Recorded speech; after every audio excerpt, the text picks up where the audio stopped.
Mi esposo me dejó un jueves por la tarde. Yo tenía programada quimioterapia el viernes siguiente. Se fue con mi mejor amiga, la misma que me había acompañado a cada consulta médica durante los 4 meses anteriores. Y 2 años después, cuando ya había reconstruido mi vida desde cero, apareció en la puerta de mi departamento con una carta en la mano y una expresión que yo no esperaba ver nunca más. Lo que pasó después de eso fue algo que ninguno de los tres habría podido predecir. Quédense, porque esta historia no es de rencor. Es de lo que pasa cuando la vida te cobra exactamente lo que le debes. Necesito contarles quién era yo antes, porque si no entienden eso, el resto de la historia no tiene el peso que tiene. Me llamo Sofía. Tengo 38 años. Vivo en Monterrey. Soy contadora, trabajo en una firma mediana donde llevo 8 años, y soy de esas personas que los demás describen como organizada cuando quieren ser amables y como controladora cuando no. Crecí en una familia donde las cosas se hacían bien o no se hacían. Mi madre llevaba las cuentas de la casa en una libreta con columnas perfectas. Mi padre nunca llegó tarde a nada en su vida, y yo aprendí que la disciplina no es un castigo, es una forma de respeto hacia ti misma y hacia los demás. Conocí a Marcos cuando tenía 27 años en una reunión de trabajo. Era ingeniero en una empresa de logística, inteligente, con sentido del humor suficiente como para hacerme reír en situaciones donde yo normalmente no me río. Salimos 2 años. Nos casamos. Vivimos bien, o lo que yo entendía como vivir bien, trabajo estable, departamento propio, vacaciones una vez al año, planes a mediano plazo que los dos revisábamos juntos. No éramos la pareja más apasionada del mundo, pero éramos sólidos. O eso creía yo. Daniela entró a mi vida cuando yo tenía 24 años, antes de Marcos, antes de todo lo importante. Nos conocimos en la universidad, en la cola de la cafetería, discutiendo sobre si el café de máquina podía considerarse café o era otra cosa. Nos hicimos amigas en 10 minutos y permanecimos así durante 10 años. Era la madrina de boda de mi hermana. Era la persona que llamaba cuando algo salía mal. Era la voz en el teléfono a las 11 de la noche cuando el diagnóstico llegó. Daniela y Marcos se conocían desde el principio de mi relación con él. Se llevaban bien, de la manera en que se llevan bien las personas que tienen en común a alguien importante para los dos. Cenas de cumpleaños, viajes en grupo, reuniones de Año Nuevo. Nunca vi nada. Soy contadora, entiendo los patrones, detecto las inconsistencias. Y sin embargo, no vi nada. Eso todavía me cuesta procesarlo. Tenía 35 años cuando encontré el nódulo. Fue en la ducha, un martes ordinario de febrero, y la manera en que lo describí cuando llamé a mi médico fue exactamente esa. Encontré algo que no debería estar ahí. Mi médico me dio cita para el jueves. El jueves me mandaron a hacerme estudios. Los estudios tardaron una semana. La semana más larga de mi vida hasta ese momento, que luego fue desplazada por otras semanas más largas todavía. El diagnóstico fue cáncer de mama en estadio 2. No el peor escenario, pero tampoco el mejor. La oncóloga que me atendió, la doctora Miriam, fue directa y clara de la manera en que yo necesitaba que alguien fuera conmigo en ese momento. Me explicó el protocolo, los tiempos, las probabilidades, lo que podía esperar. Me fui de esa consulta con un folder lleno de información y con la cabeza haciendo el ruido que hace cuando recibes datos que tu sistema no estaba diseñado para procesar. Llamé a Marcos desde el estacionamiento del hospital. Estaba en una junta, me contestó en voz baja. Le dije que necesitaba hablar con él hoy. Llegó a casa a las 8, yo llevaba 3 horas sentada en el sillón con el folder en la falda sin abrirlo. Se lo dije. Se quedó en silencio 30 segundos. Luego dijo, vamos a salir de esto. Lo abracé. Creí en esas palabras completamente. Llamé a Daniela esa misma noche. Lloró más que yo. Me dijo que estaría en cada consulta, en cada sesión, en cada momento que yo la necesitara. Y cumplió, durante 4 meses cumplió.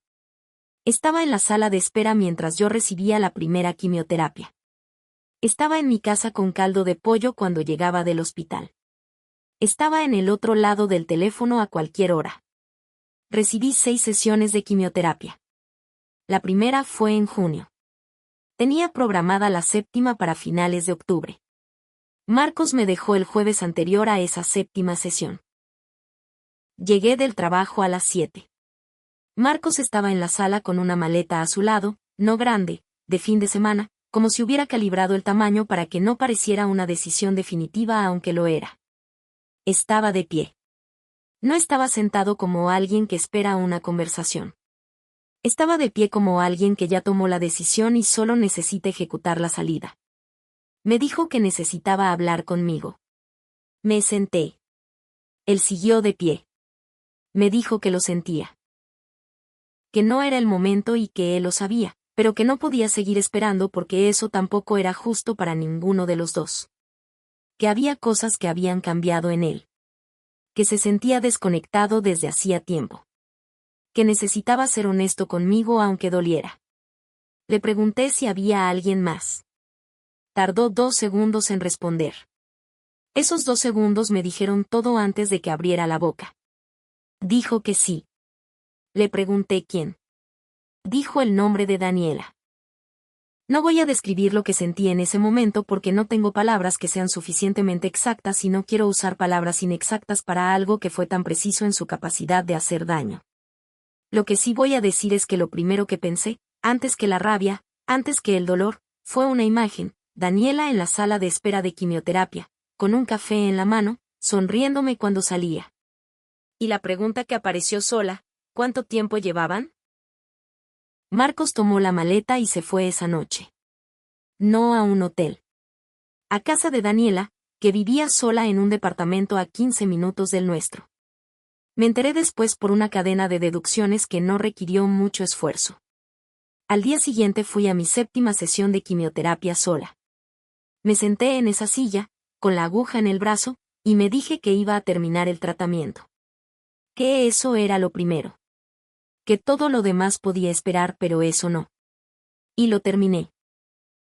Hay una cosa sobre el dolor extremo que nadie te cuenta y que yo descubrí en esos meses. Cuando tienes demasiado con lo que lidiar, el cerebro hace una cosa muy útil que es jerarquizar. La supervivencia primero. Todo lo demás después.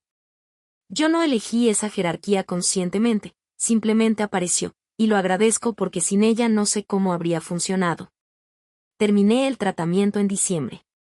La doctora Miriam me dio los resultados de los estudios post-quimio en enero, respuesta completa. Sin evidencia de enfermedad activa. Revisiones cada 3 meses durante 2 años, luego cada 6 meses. Me dijo que estaba bien. Salí de esa consulta y lloré en el carro durante 20 minutos, no de tristeza sino de algo para lo que tampoco tengo nombre exacto. Durante esos meses, mientras terminaba el tratamiento, fui también construyendo la infraestructura legal de lo que venía. Lo hice en silencio, sin anunciarlo, porque aprendí hace mucho que cuando anuncias lo que vas a hacer antes de hacerlo, le das tiempo a la otra parte de prepararse. Contraté a una abogada, la licenciada Pérez, que me fue recomendada por una compañera de trabajo. Primera reunión, le conté todo. Me escuchó sin expresión de lástima, lo cual agradecí profundamente. Lo que me dijo al final fue esto: bien que vino antes de firmar cualquier cosa. Eso me indicó que había tomado la decisión correcta de no apresurar nada. El departamento donde vivíamos estaba a nombre de los dos. Lo habíamos comprado 4 años antes con un enganche que habíamos puesto a partes iguales y una hipoteca conjunta. Marcos había asumido, creo yo, que en algún momento yo aceptaría una división rápida porque estaba enferma y necesitaba resolver las cosas. Ese supuesto fue su primer error de cálculo. También tenía acceso a todas las cuentas conjuntas. Lo primero que hice, antes de la primera conversación legal con Marcos, fue documentar cada movimiento de los últimos 12 meses. La licenciada Pérez me había dicho que lo hiciera y lo hice con la precisión de quien lleva 8 años trabajando con números. Encontré cosas interesantes, retiros de efectivo en montos regulares durante los últimos 7 meses, algunos en fechas que correspondían a los fines de semana en que Marcos decía estar en viajes de trabajo. No eran cantidades enormes individualmente, pero sumadas representaban un patrón claro. Lo guardé todo. Marcos intentó, a través de su abogado, presentar el divorcio como una separación de mutuo acuerdo con división equitativa de bienes. La licenciada Pérez respondió con nuestra documentación. La conversación cambió de tono bastante rápido. El tema central era el departamento. Marcos quería venderlo y dividir el valor a la mitad. La licenciada Pérez argumentó que dado que yo había continuado pagando la hipoteca sola durante los meses de tratamiento, que los retiros de efectivo de la cuenta conjunta habían reducido nuestros ahorros compartidos de manera unilateral, y que yo había contribuido de manera desproporcionada al mantenimiento del bien durante el periodo de la enfermedad, la división simple no reflejaba la realidad financiera del matrimonio en sus últimos meses. No voy a entrar en todos los detalles del proceso porque sería otro video completo. Lo que sí les digo es el resultado, me quedé con el departamento. Marcos recibió una compensación en efectivo que correspondía a su participación ajustada, que fue considerablemente menor que el 50% que había pedido originalmente. Salió del departamento con menos de lo que había puesto, no porque el sistema fuera injusto con él, sino porque los números contaban una historia que su abogado no pudo refutar. Firmamos el acuerdo de divorcio en abril. 8 meses después de que se fuera con la maleta de fin de semana. Daniela nunca me contactó durante todo ese tiempo. Ni un mensaje. Ni una llamada. Ni una nota. La persona que había estado en la sala de espera de mis quimioterapias no encontró manera de comunicarse conmigo en 8 meses. Eso, de alguna forma extraña, me dijo más sobre quién era ella que cualquier conversación que hubiéramos podido tener. Les voy a contar el año siguiente de manera rápida porque es importante entenderlo, pero no es el núcleo de la historia. Me quedé en el departamento. Lo pinté. Le cambié los muebles de la sala porque quería que el espacio se sintiera distinto, no de manera dramática sino de manera funcional, que cuando llegara a casa fuera a un lugar que se sintiera mío y no como el escenario donde había pasado algo que ya no quería revivir cada vez que me sentaba en el sillón. Seguí trabajando. Las revisiones médicas salieron bien cada trimestre. La doctora Miriam empezó a espaciarlas y cada vez que me daba los resultados yo anotaba la fecha y el resultado en una libreta pequeña que guardo en el cajón de mi escritorio. No por obsesión, sino porque quería un registro de que seguía aquí. Empecé a hacer cosas que había postergado durante años sin una razón clara. Tomé clases de cerámica un sábado por la mañana porque alguien lo mencionó en el trabajo y me pareció bien usar las manos para algo que no fueran hojas de cálculo. Empecé a cocinar de verdad, no calentar cosas sino cocinar, siguiendo recetas largas que me ocupaban la tarde del domingo y que me daban una satisfacción práctica que no esperaba. Salí con amigos que no eran amigos de Marcos, que siempre habían estado ahí pero que yo había frecuentado menos durante los años del matrimonio, de la manera en que uno frecuenta menos lo propio cuando está muy ocupado construyendo lo compartido. Conocí a Andrés en una reunión de trabajo, un cliente nuevo. No voy a hablar mucho de él porque él no pidió ser parte de este video y porque nuestra historia es aparte y merece serlo. Lo que sí digo es que existe y que me enseñó algo importante. Que las cosas buenas que construiste antes de que te lastimaran no desaparecen. Siguen siendo tuyas. Siguen definiendo lo que eres capaz de tener. Cuando llegué al segundo aniversario del diagnóstico, la doctora Miriam me dijo que podíamos cambiar a revisiones semestrales. Salí de esa consulta y fui directo a una taquería que me gusta y me comí 3 tacos de canasta sola en la barra y pensé, ya está. Esto ya pasó. Ahora viene lo que sigue. Lo que sigue llegó 3 semanas después en forma de Marcos en la puerta de mi departamento. Era un sábado por la mañana. Estaba en pijama con un café, leyendo algo en el teléfono, sin planes específicos hasta el mediodía. Sonó el timbre. Pensé que era el de Amazon. Abrí sin ver por la mirilla, que es un hábito que he intentado corregir y que en este caso específico me habría dado tiempo de prepararme. Marcos. 2 años mayor que la última vez que lo había visto, que fue la firma del divorcio en esa notaría donde los dos habíamos estado muy formales y muy distantes. 2 años en que algo en su cara había cambiado de una manera que no supe clasificar de inmediato. No se veía bien, eso era claro. Pero tampoco era solo eso. Llevaba un sobre en la mano. Blanco, cerrado, tamaño carta. No dijimos nada durante un momento. Luego él dijo, sé que no tienes ninguna razón para recibirme. Solo vine a entregarte esto. Me extendió el sobre. Lo tomé. No lo abrí de inmediato. Le pregunté qué era. Me dijo que era una carta. Me dijo que la leyera cuando yo quisiera o que no la leyera si no quería, que lo entendería. Me dijo que lo sentía. No de la manera en que lo había dicho la noche que se fue, que fue una disculpa de trámite dicha de pie con una maleta al lado. Lo dijo de otra forma, más despacio, con la cara de alguien que lleva tiempo cargando algo y lo acaba de poner en el piso. Le dije que gracias y cerré la puerta. Me senté en el sillón nuevo de la sala, el que compré después del divorcio, con el sobre en las manos, y lo miré durante varios minutos sin abrirlo. No tenía miedo de lo que decía. Tenía algo más parecido a la precaución de quien aprendió que las sorpresas no siempre son malas pero que vale la pena estar sentada cuando llegan. Lo abrí. No voy a leerla completa porque hay partes que son demasiado personales y porque creo que algunas cosas merecen quedarse entre las personas involucradas. Pero sí voy a contarles lo esencial, porque lo esencial es lo que hace que esta historia sea lo que es. Marcos escribía para contarme que Daniela y él habían terminado hacía 7 meses.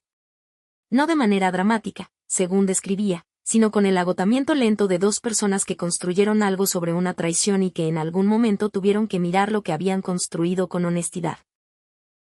Escribía que en los meses siguientes a la separación había entrado en terapia por primera vez en su vida, que era algo que había postergado durante años diciéndose que no lo necesitaba, y que en ese proceso había tenido que revisar decisiones que no quería revisar. Escribía que lo que me había hecho, irse en ese momento específico, de esa manera específica, era algo con lo que había cargado de maneras que no había sabido ver hasta que alguien lo ayudó a verlas. No me pedía nada.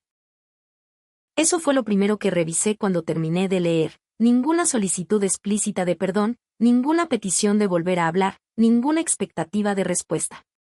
Solo decía que quería que yo supiera que él sabía lo que había hecho y lo que había costado, y que esperaba que yo estuviera bien. Al final, en los últimos 2 párrafos, había algo que no esperaba. Escribía sobre Daniela. No de manera vengativa, eso fue lo que más me sorprendió. Escribía con algo que se parecía más a la comprensión de quien ya está del otro lado del proceso. Me contaba que la relación entre ellos había tenido problemas desde el principio, que construida como estaba sobre algo que había lastimado a alguien, nunca había tenido el peso suficiente para sostenerse cuando llegaron las primeras dificultades reales. Que Daniela era una persona que tenía sus propios problemas que él no había sabido ver antes de que todo pasara, y que parte de lo que había aprendido en terapia era entender que las personas no siempre actúan desde la maldad sino desde sus propios dolores sin resolver. No me pedía que perdonara a Daniela. No me pedía que lo perdonara a él. Solo decía que esperaba que yo estuviera bien. Que había visto en redes sociales, de manera indirecta, que seguía trabajando, que parecía que las cosas iban bien. Que se alegraba de eso genuinamente. Doblé la carta. La guardé en el sobre. La puse en la mesa de centro. Me terminé el café, que ya estaba frío. Aquí viene la parte que sé que están esperando y que les voy a contar con la misma honestidad con que he contado todo lo demás. No busqué a Daniela activamente durante esos 2 años. No le stalkeé en redes sociales, no le pregunté a conocidos comunes. No hice ninguna de las cosas que uno hace cuando necesita saber qué está pasando con alguien que te hizo daño porque todavía le da demasiado espacio en tu cabeza. Tomé la decisión deliberada de no saber y la mantuve. Pero hay personas en el mundo que no son ni tus aliados ni tus enemigos, simplemente son gente que vive en el mismo círculo social y que ocasionalmente te cuenta cosas porque las encuentran relevantes. Una conocida común, alguien que había sido amiga de las dos pero con quien yo tenía más contacto, me mencionó algunas cosas a lo largo de esos 2 años que yo escuché sin preguntar y anoté mentalmente sin darles más peso del que merecían. Lo que supe fue esto. Daniela y Marcos habían tenido una relación que públicamente se veía bien durante el primer año pero que dentro tenía problemas desde antes de lo que nadie sabía. Daniela había tenido que mudarse de departamento porque el suyo era rentado y cuando perdió un cliente importante de su trabajo freelance, los números no cerraban. Se fue a vivir con una compañera de trabajo en un departamento más pequeño.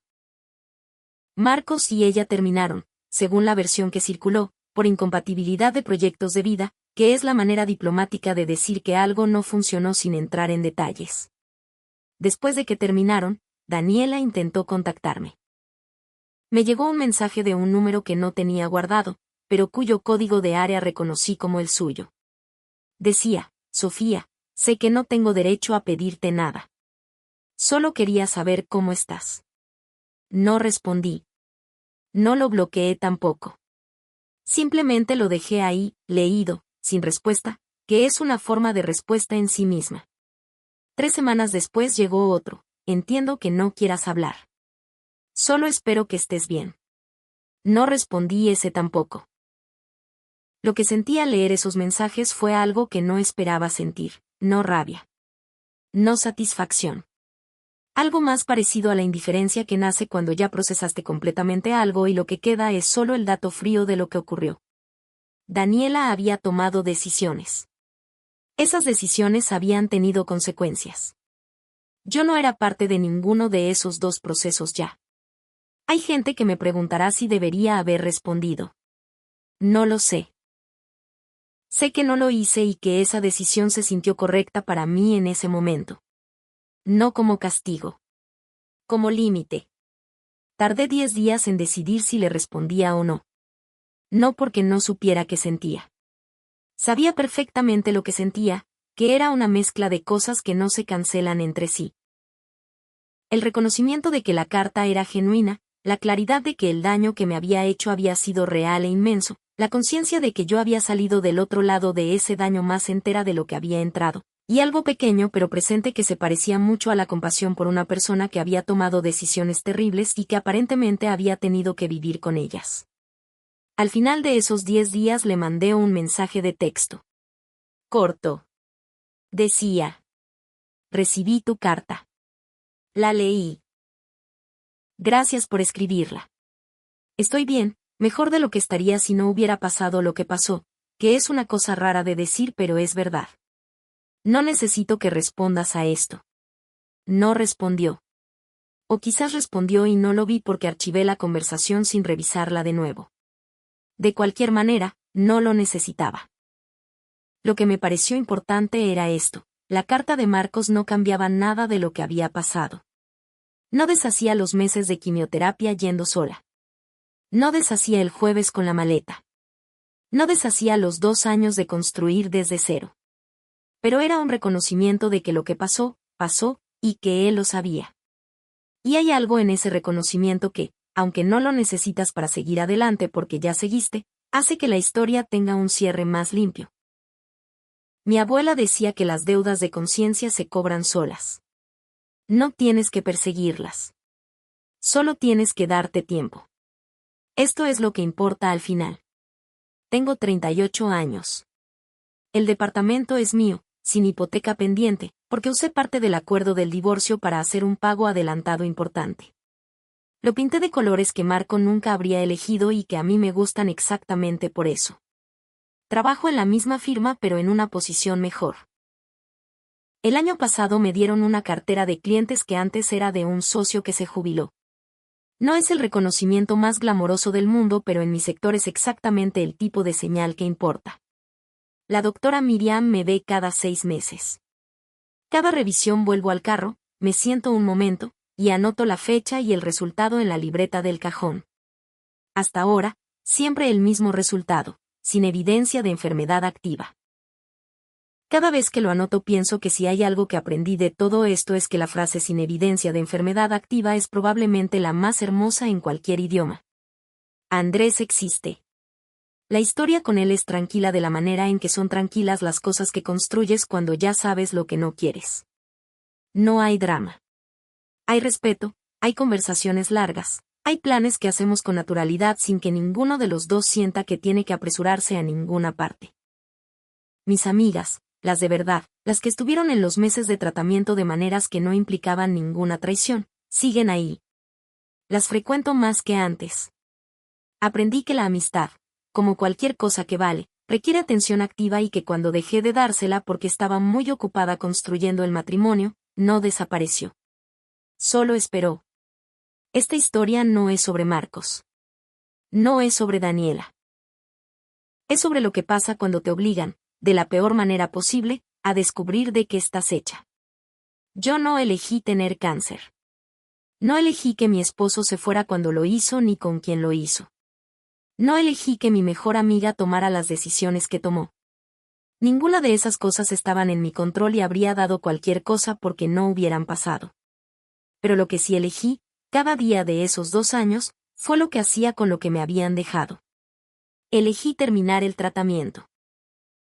Elegí documentar antes de reaccionar. Elegí no ceder en el proceso legal por comodidad o por agotamiento.